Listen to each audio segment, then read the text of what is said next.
Yes. Bismillahirrahmanirrahim. Assalamu alaikum and good morning. We start in the holy name of Allah, the most gracious, the most merciful. I welcome you all in this webinar session, which has been arranged from the platform of Pakistan Study Center, University of the Punjab, Lahore. While starting formally, I would request Mr. Sarwar to recite few verses from Holy Quran.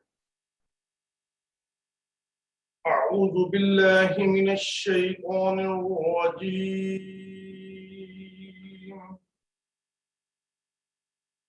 بسم الله الرحمن الرحيم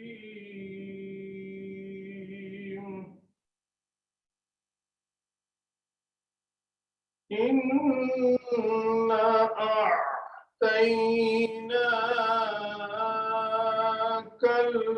الكوثر فصل لربك وانهر إن شانئك هو الأبتر صدق الله العظيم. Jazakallah. The topic of our today's talk is very interesting. It is Historical Imaginations Anarkali in Lahore. But before moving to our keynote speech, I would request Professor Dr. Amra Raza, Dean Faculty of Arts and Humanities, Director, Pakistan Study Center, to address this online gathering. Over to Madam.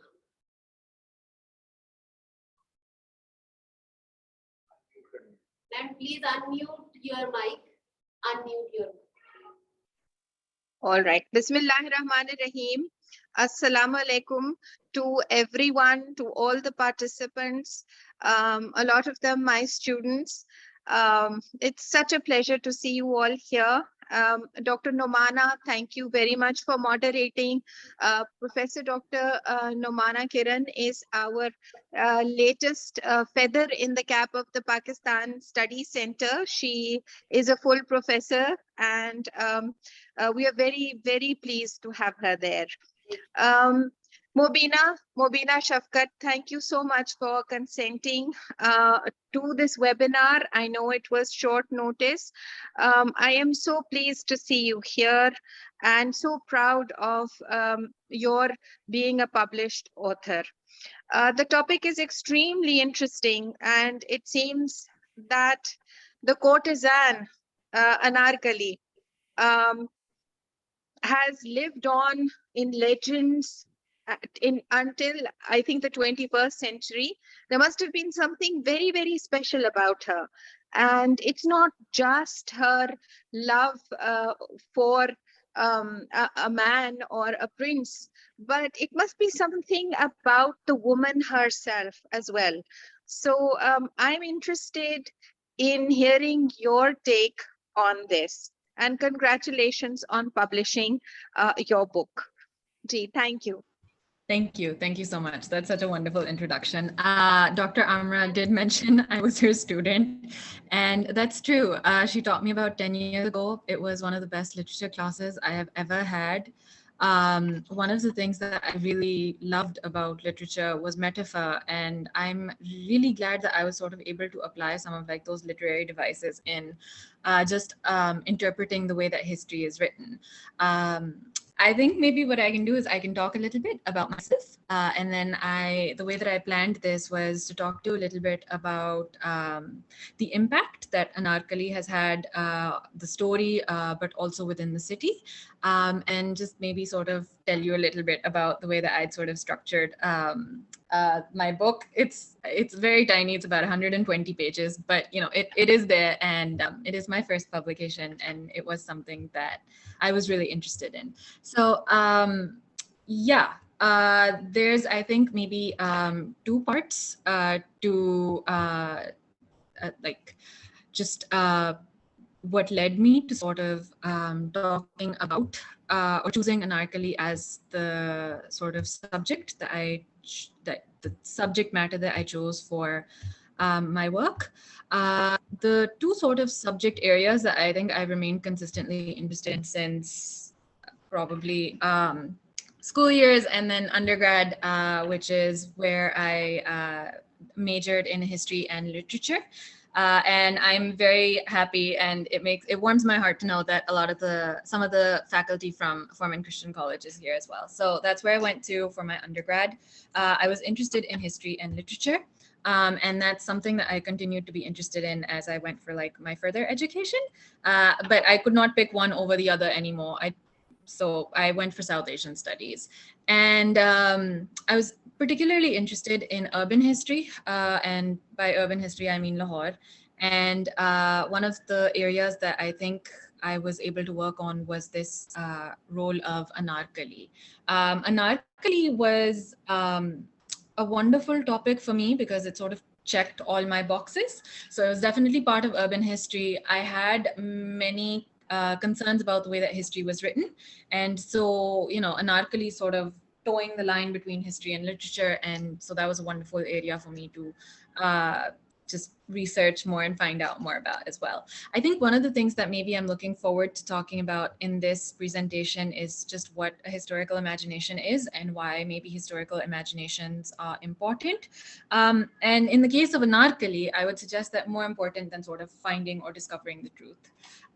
This is the image that I've selected here is actually part of a newspaper. It was when the 1928 film of Anarkali came out, and I just liked it because I think it's nearly exactly 100 years ago from today. So if, I think stories play a great role in sort of amplifying just the social, cultural importance of a city. And Lahore is a city filled with stories, but I would say that maybe Anarkali has been one of the most popular ones. If you are familiar with the story of Anarkali, that's wonderful. If you are not, I think maybe I can take 30 seconds and just recap it for you. This is the Tomb of Anakali. The story of Anarkali is essentially that there was a dancing girl or courtesan, as Dr. Amra Raza has called her, and also sometimes referred to as a slave girl also. So if you read Imtiaz Ali Taj, or if you've looked into it, the phrase slave girl might also come up. So there was a girl, she was brought to court, she danced, and Salim, who would later become Emperor Jahangir, fell in love with her. But, there's sort of like a structural imbalance. Salim was a prince, and Anarkali would have just been an ordinary person. And when their father, Jahangir's father, found out, Salim's father found out that this is what had occurred, he was very upset and asked for the girl to be killed. And so she was, and rumor, myth, legend, storytelling would tell you that she is buried here. So I think just very quickly, that is probably the story of Anarkali. But I think it's one of those stories that nearly every Lahori knows. I think it's one of those stories that every Pakistani also really knows. But, and it's sort of shrugged off. So if I looked at historical writing, there's nearly, and it's writing on Lahore, there's nearly always a reference to Anarkali, but it's just sort of there as like a little pretty detail. And Anarkali is part of many discourses on Lahore, or it'll be part of many different studies on Lahore, because there's a tomb involved, so it'll be part of architectural and urban studies on the city. Because there is a film, multiple films on Anarkali, multiple plays on Anarkali, multiple references to Anarkali in general in literature. There will always be sort of, film studies will look at Anarkali, architecture will look at Anarkali. There are portraits of Anarkali.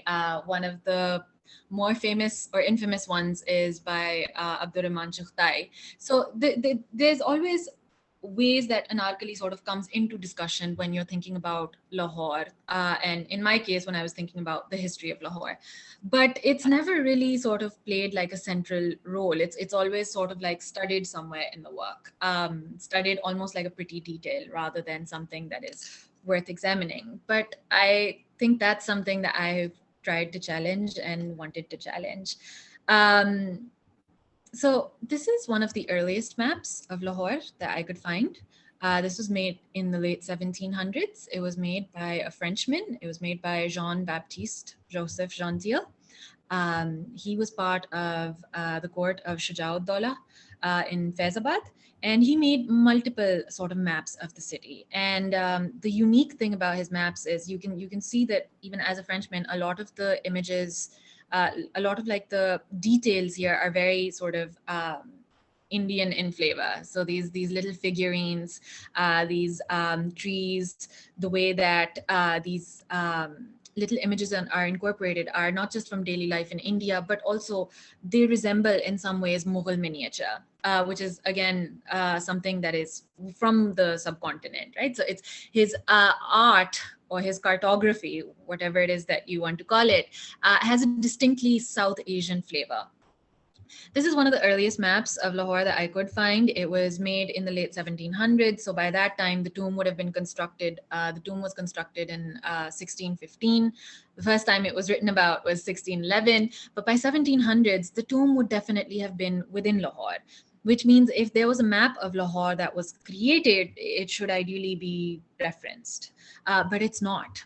I scoured this with like a magnifying glass, and there is no reference to an Anarkali here, which means that by the late 1700s, even if the tomb was there, even if a traveler like William Finch, who is the first Englishman and the first person to write about the tomb of Anarkali, and the reference to a woman named Anarkali comes up there, the tomb should have been here, but it's not, which could only suggest that in comparison to 2021, where Anarkali is this huge chunk of land and a very well-established story of the city, Anarkali could not have been popular by the late 1700s. The next map that I found was in 1846. It does carry a reference to Anarkali. This map, as well as the one that I will show you next, does sort of trace out a region for Anarkali. It's not particularly clear here, but it's over here that Anarkali is referenced. So it begins to show up on the map by 1846. This is like the sort of I tried to find as many maps as I could as close, just because I was interested in knowing when is it exactly that the story sort of shows up as a physical space within the city, because that's what lends the story authenticity. That's what makes the story real for those who live within the city, as well as those who want to talk about the city, as well as storytellers, as well as historians, and so many more. It's the fact that it literally occupies a space within the city. It does on this map. Unfortunately, I don't think, I can't zoom in, but on this map, it's somewhere over here where you do see a reference to Anarkali. This is 1846, and then by 1914, you can see that there's this huge chunk right here, which is clearly sectioned Anarkali. One of the other interesting things about these maps, these two, are that these are ones that are commissioned by the British, which is also, I think, quite fascinating. This one is not commissioned by the British, and I don't know exactly if it was commissioned by Shujauddaulah either, but regardless, whatever that Jean-Baptiste Joseph Gentil created, Anarkali is not a reference here, which would suggest that by the late 1700s, like at the risk of repetition, Anarkali was not important enough to show up on a map. But by 1846, something changes. And so I think that relationship between sort of colonial power, as well as when the story begins to, or when the story and the tomb, and then eventually it sort of takes up even more space in the city, literally physically occupies a space within the city. I think it's a little fascinating. And then if you fast forwarded to today, I mean, Lahore is massive as opposed to this, this is 2021. I will not reach for a map. I will go straight to Google Maps. So Lahore is massive. We're all, I think, living in Lahore. So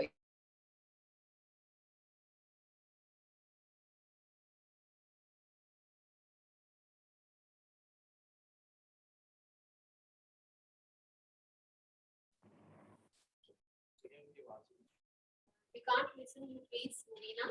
Please check your mic.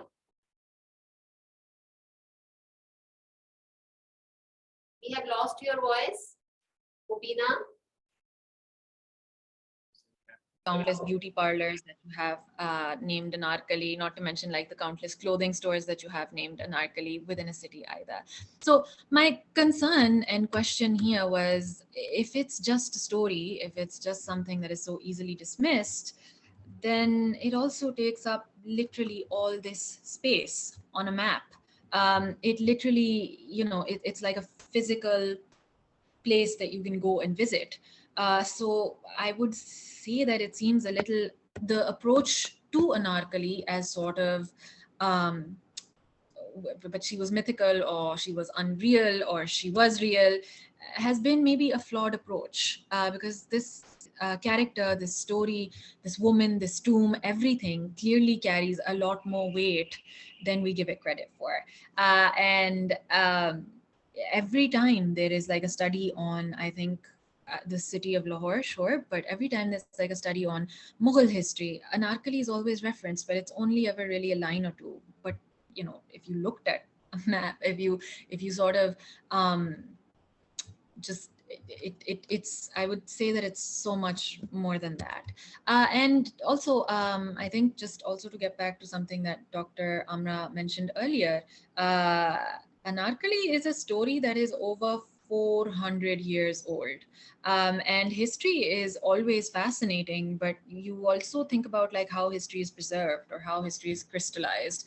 And often stories, and they carry more weight, and they carry more meat than we give them credit for. Uh, so of course there's one part where it's literally sort of taking up space in the city, but Anarkali exists in so many other places as well. So cinematography is one of them. This is a 1928 version of the film Anarkali. It had just come out. You see a little bit of description about what's happening here as well. This was part of a newspaper, and there's scenes from the film, and you can see sort of the aspects that enchanted the British and continue also to appeal to us today, as Pakistanis, as South Asians, which is like the splendor of the Mughals, the sort of seduction of the harem, the wealth, the jewels, the idea of like a strong Muslim past. So that's there. Cinematography, Anarkali exists. Again, this is maybe more popular than the 1928 film, which is Mughal-e-Azam, with Dilip Kumar and Madhubala. So that's just more popular. This is 1960. And then if I were to bring it to Pakistan, this is 2003, and when I was growing up, this was what I used to watch and envision. This is Shoaib Mansoor's music video for Ishq Mohabbat Apnapan. So this is Anarkali, this is Jahangir, and then this is the rest of the court. If you were to look at Mughal miniature and then sort of look at the way that they're dressed, he paid detailed attention to the way that the people in the miniature look, and then the costumes were designed that way as well. So I thought it was fascinating. Yes, this is a picture of, this is a painting of Chughtais. You have Salim drawn here, and Abdurrahman Chughtai is also the national painter of Pakistan. So Anarkali, exploring Anarkali, linking it to sort of questions of the significance of the social cultural significance of a city, sure, but also identity. What does Anarkali mean for the identity of Lahore? And if I were to sort of crack it further open, what does Anarkali mean for the identity of Pakistan? Because I think there's a strong connection between Mughal nostalgia, nationalist narratives, and just, identity, I think is interesting. This is the tomb as well, and I don't know if you knew this or not, but the tomb was actually sort of, so if I were to take you back to the maps, the tomb was, in 1846, the tomb would have been a tomb, but in around 1850, 1850, the tomb is actually reconverted and it's no longer just a tomb, it's a church, which is a little bit ironic, but that's what the British did. They reconverted the tomb, so it was no longer just a tomb for a dancing girl, but it was also a church. So I think that Anarkali is, has played a significant role in just the growth of the city, in understanding the city's past, and also, sort of architecturally, there's so much history just within this tomb. I thought that this was something that deserved more that deserved more examination. And in particular, I think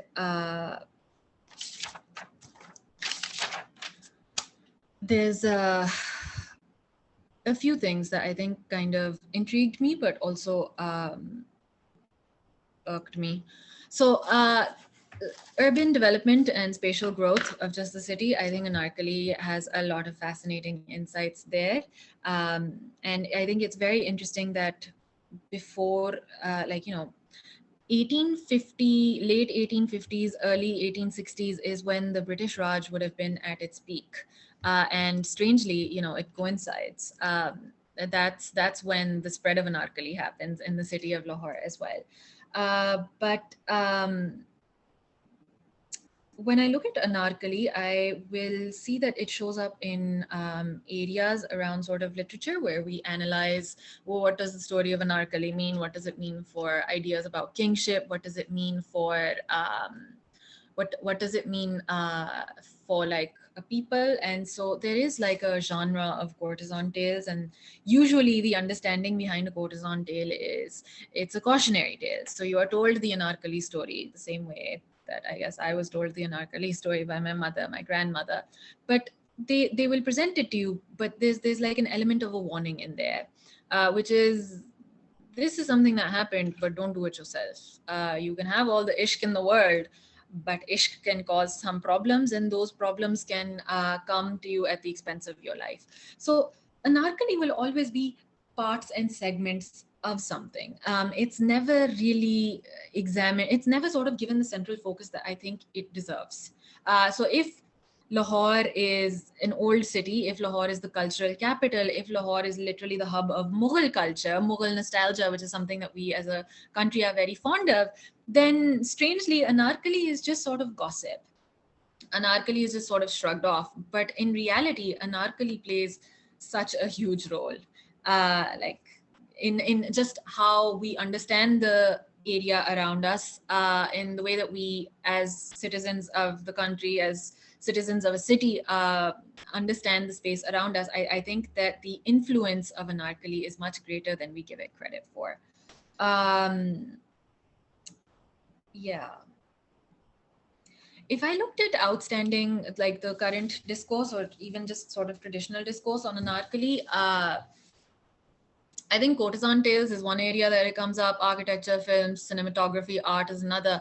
But usually it seems like rather than sort of assessing the city's history, looking at the city's history, and sort of looking at the role that Anarkali has played within the city, most frequently, I think the character of Anarkali and the story of Anarkali is sort of put under a microscope, and the idea is let's determine whether it is true or not. But I would suggest that that's been a flawed approach. Not that it's an invaluable approach. I think that people, researchers, scholars have always found something new to contribute. But determining whether it is real or not doesn't matter when you literally have a whole chunk of the city, named Anarkali. So what are you trying to sort of unroot here? You can't unroot this area, I don't think. It would be very hard for you to do. So I think that the Anarkali story should be maybe evaluated a little bit more. This is an image of the church as it is. But that is one part. The other sort of okay. So it's not that Anarkali is sort of identified as a real discourse on Anarkali is usually dominated by trying to figure out whether the story was real or not. But the other thing is, it does not matter. One, because it's established within the city, but also because it's established in academic discourse as well. So academics also don't seem to, it's unrooting the story, looking at it as false doesn't seem to be an effective approach, right? So this is a book that was published on Lahore in 2016. It's a wonderful book. I love it so much. It helped me understand just how the city grew. But this line stuck with me, right? One, because he'd gotten the characters wrong. It's not during Shah Jahan's reign. It's usually during Salim or Jahangir's reign. But also because I think this is like one of the many. This is not something that is unique only to this person's work. This is the way that Anarkali comes up in many different works. So Anarkali history writing and ornamentation is something that I was concerned about.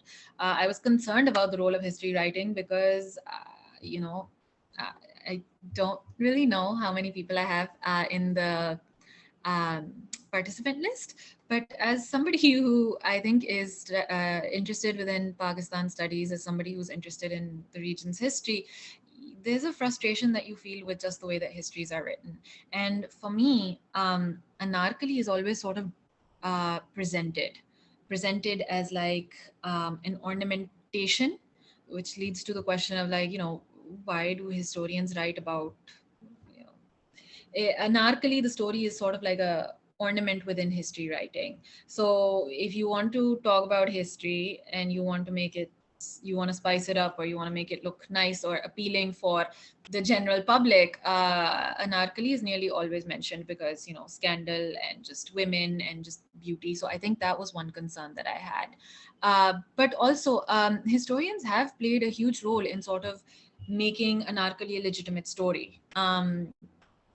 In particular, I think the person who really sort of pushes it forward is Sayyid Muhammad Latif, and he writes his book exactly during he writes his book in the late 1800s, but it coincides well with that map that I showed you. So the idea of Mughal lore, the idea of scandals in the harem, the idea of Mughals as sort of corrupt rulers, as decadent rulers, would have fit well. And his version of events is one of like the most detailed, one of like the most ornamented. And then today, I would say 2021, or early 21st century, there's always references to Anarkali when there are studies of the city, but it's never given more than maybe a line or two. And again, the reasoning behind the story, the reasoning behind why Anarkali is mentioned is because it's pretty.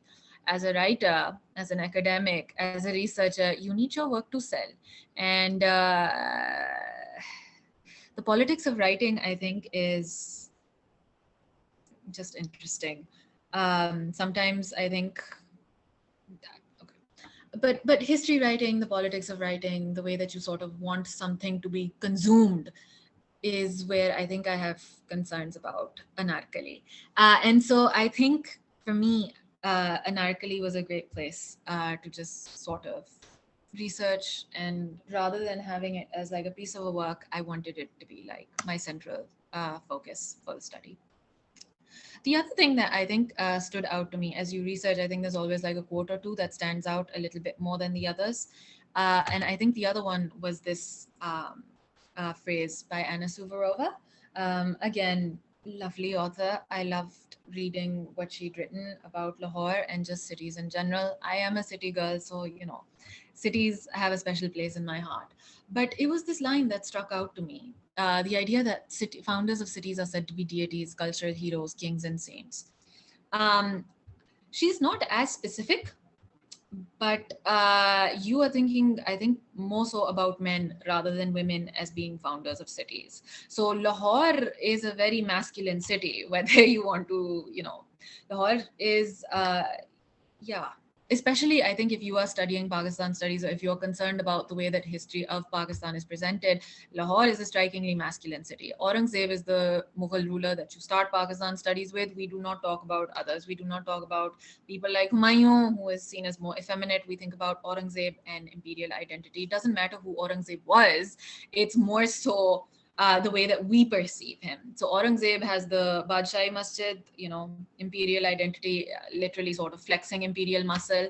Aurangzeb is sort of seen as like a very masculine man with the sword, but also God's man, so fits in very well with nationalist narratives. And so if early modern Lahore is the part of early modern Lahore's past that is accepted and owned by the Pakistani state is this masculine entity of Aurangzeb, then I would also maybe suggest that contemporary Lahore is something that is owned by the army. So masculinity and constructions of masculinity within urban spaces are, I think, interesting. But again, the founders of cities are said to be deities, cultural heroes, kings, and saints. The founder of Lahore is said to be Lahu, who is like the son of Ram and what's her name? Sita. And that story is still more popular, and Ram's son Lahu is still for some reason given more credit than I think Anarkali.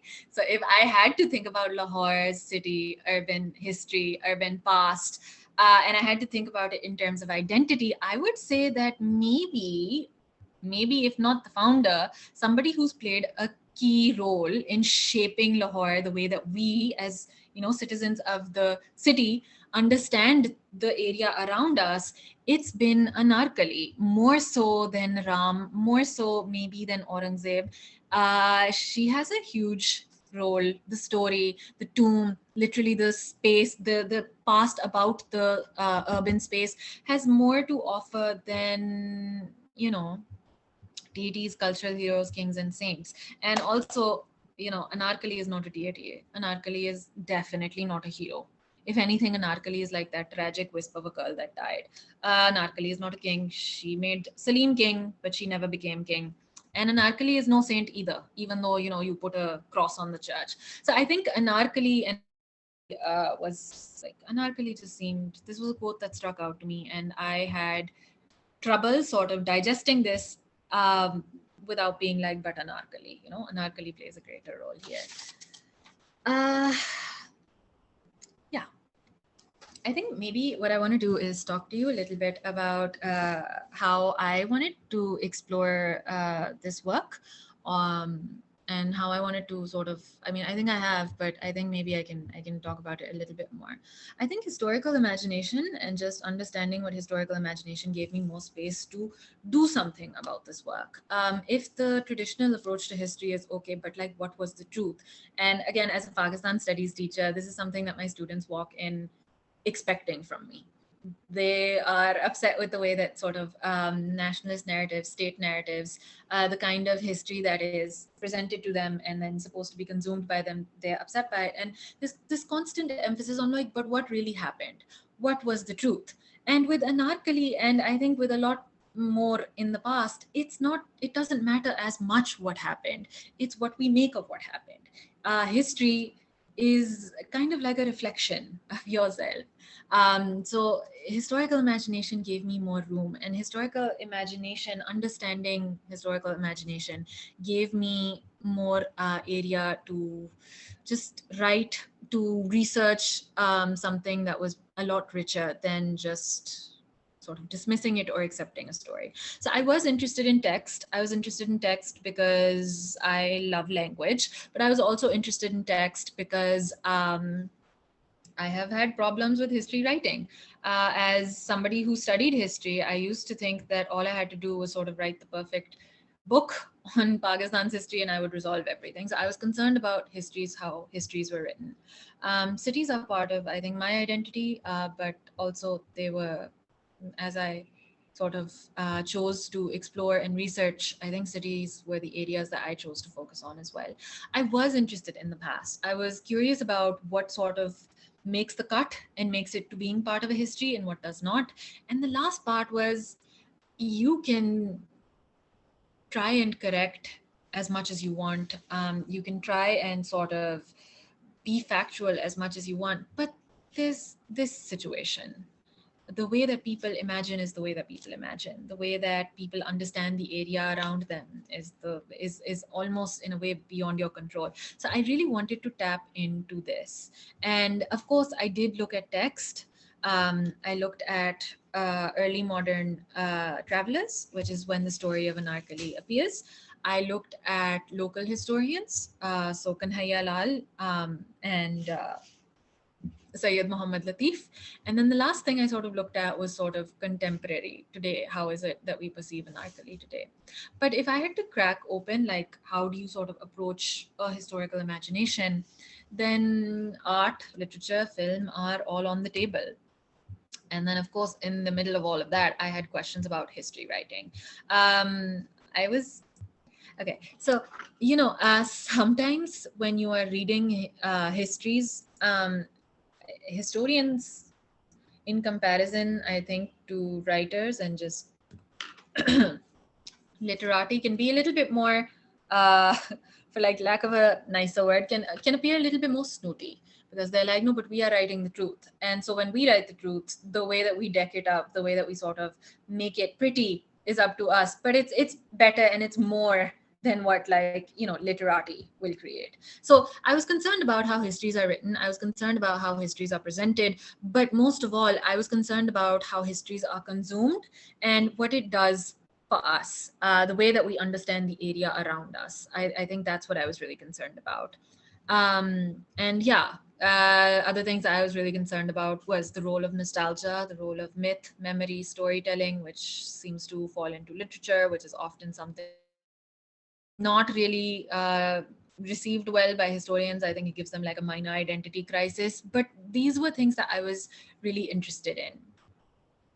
And to sort of try and also wrap this up and also tell you a little bit about the work that I was able to create.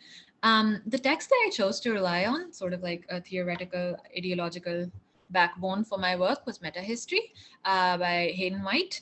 And what he does is he looks at historians in the 19th century, and he sort of identifies the way that histories have been imploded. So sometimes the historian will try to bring the past back to life. Sometimes what is done is history is written as sort of like a tragedy or a comedy or a romance. And so his ideas were helpful for me as I looked at the way that the Anarkali story was presented. So my work, I think, is divided mostly into three sections. I looked at the early 17th to 19th centuries. In particular, I think it's important to look at William Finch because he's the first person to write about Anarkali. He writes about her in 1611. He comes to Lahore, he sees that the tomb is being constructed, and he makes a reference to this woman, Anarkali. In 1615, I believe, Reverend Edward Terry comes along, and he is sort of, he again repeats the Anarkali story. But within both these travelers, there's like a hint of mystery. You're not really sure who they're referring to.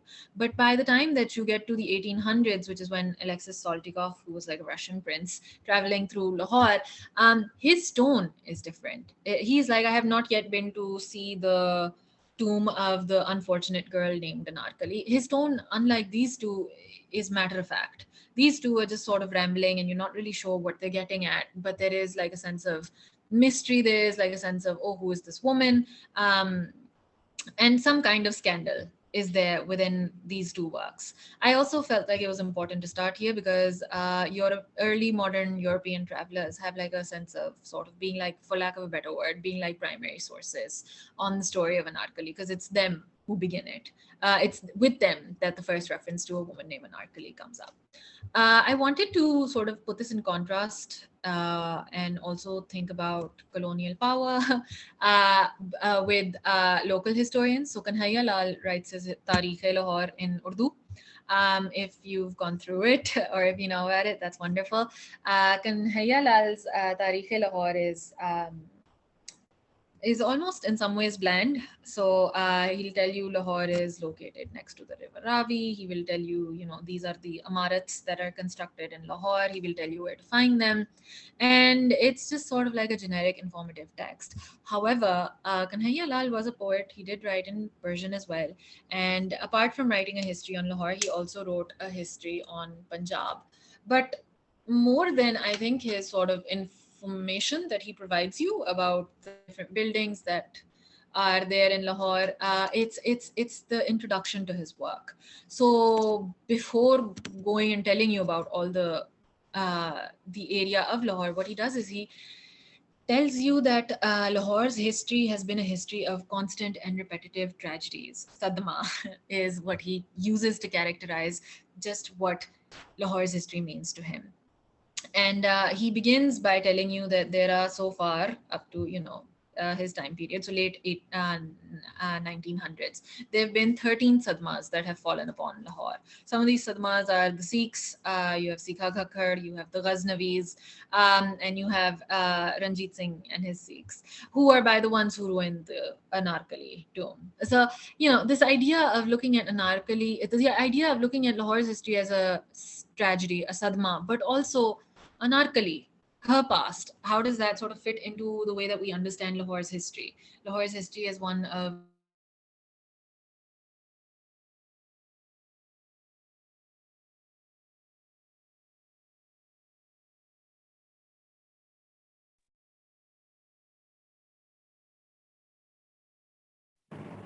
Sabina, please check your internet connections.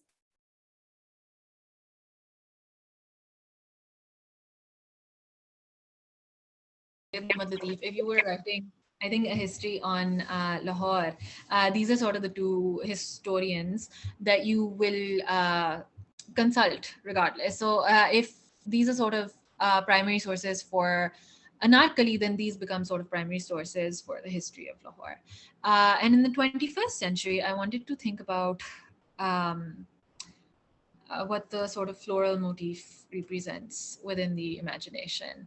And I was concerned about Mughal nostalgia and nationalist narratives. And I would love to hear any questions or concerns that you may have.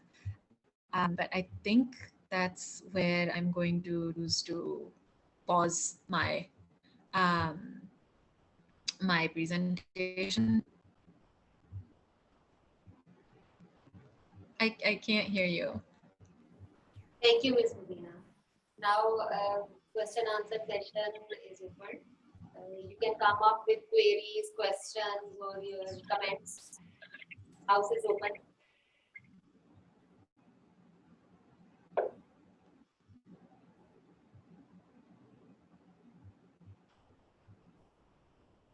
Yes, if there is any comment, any query.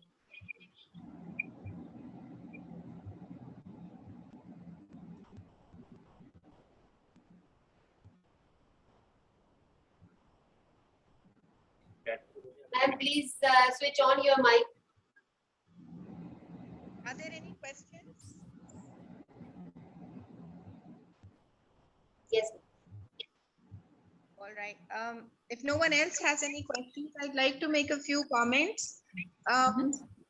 Thank you for the wonderful talk and taking us down the path of history and giving us another, in fact, multiple, let's say, multiple dimensions of Anarkali.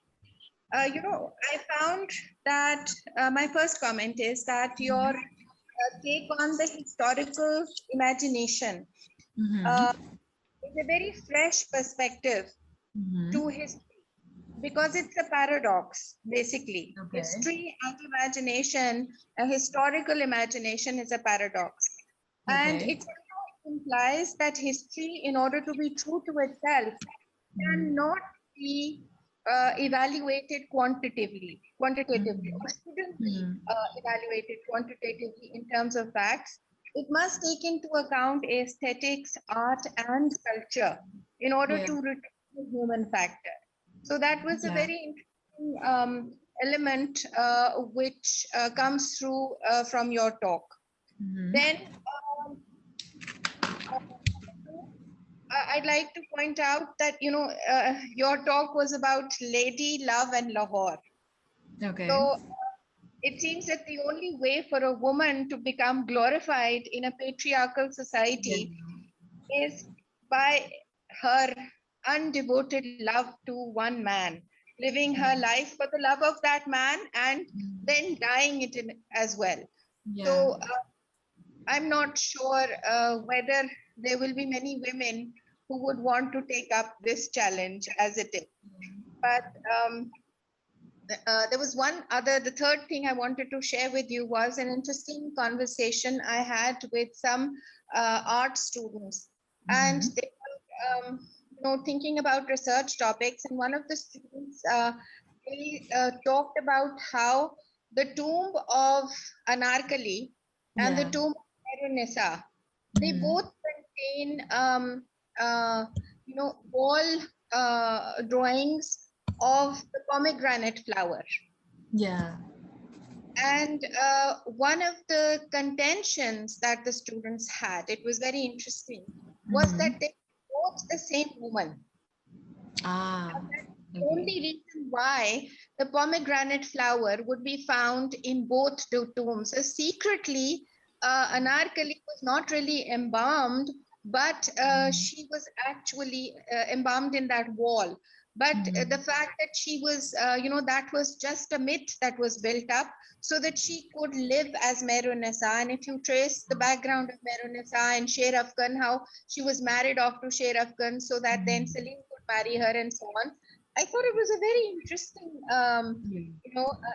angle because we talked about the fact how if Mehrunisa being married to Salim would never allow pomegranate flowers, the same pomegranate flowers which were there in Anarkali, the lover of Salim's, in her own tomb. So there's some very interesting contentions that have been built up, which have kept this woman alive. And I want to thank you today for bringing her alive once again for the Pakistan Study Center, and for sort of giving us a female hero. Oh, thank you. Thank you. Thank Thank you. I appreciate it so much. And that is a very interesting contention. I think I'm going to have to look into it a little bit more. But yeah, I think one of the other reasons why Anarkali constantly sort of reappears is because there's so many controversies around her. And you're right. In some ways, not in some, like definitely, it feels like, the woman is there only for the man. So you live for the man, then you die for the man, and then you make the man a king. Yes. Okay, if there is any other comment or query or question.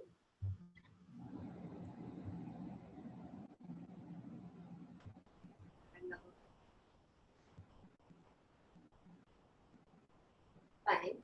I think if there is no question, we should move towards concluding our today's session.